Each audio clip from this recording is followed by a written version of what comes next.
Hello folks, and welcome back. It's been a while, and I apologize for the delay in updates and videos. I've really only been able to make videos on Saturdays, and my Saturdays recently have been filled with train shows, club meets, outings with the wife, and I haven't really had time to devote to making videos. But I do have a few updates to share. First up is what's currently on the bench. This is a Walthers mainline SD70ACe, actually a SD70AH, not that it really matters.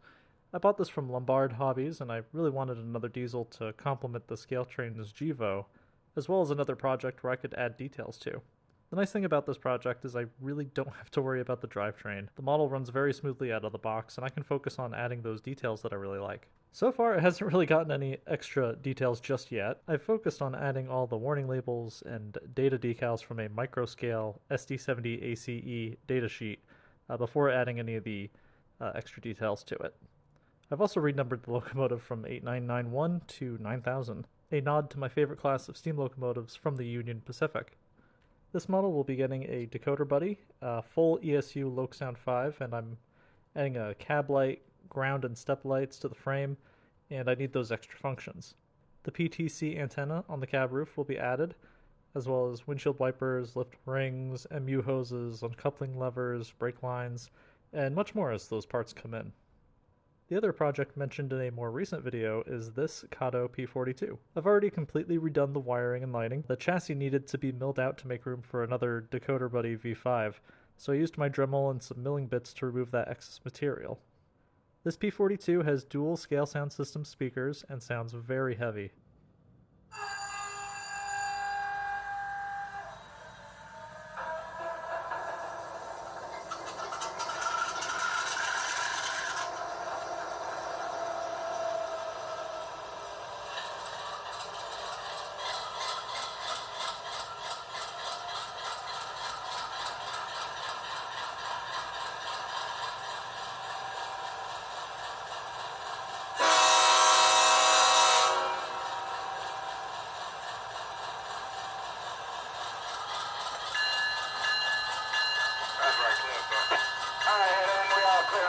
Let's ride. Runner up.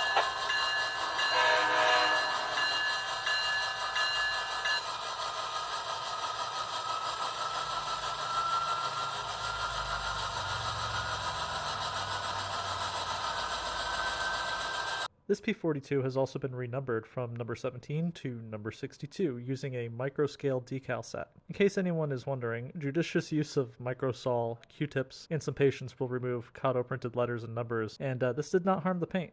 62 is the locomotive that took me home from Temple on my Amtrak outing back in April, and I see it a lot pulling the Texas Eagle as it passes through Austin anyway. Like the SD70AH, this Kato P42 will be getting some extra detailing.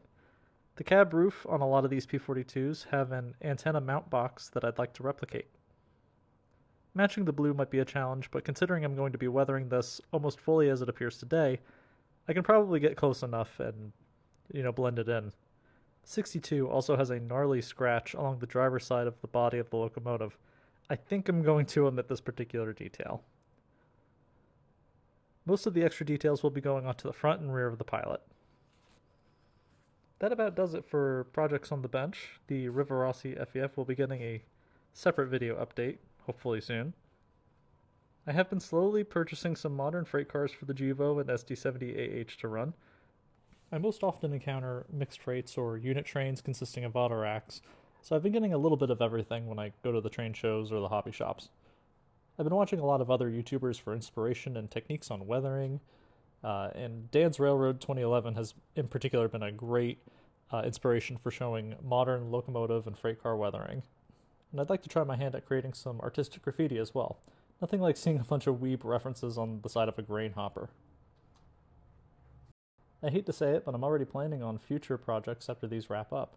I was lucky enough to have a saved eBay search come through, and I managed to get a hold of some microscale New Jersey Transit decals. These have been discontinued for a long time now. These decals are going to be used on a GP40-2, probably a stripped-down Athearn model. I'd like to get another GP40-2 to do as HRZX GP40-3. This is a locomotive that currently pulls excursions out of North Austin for the Austin Steam Train Association.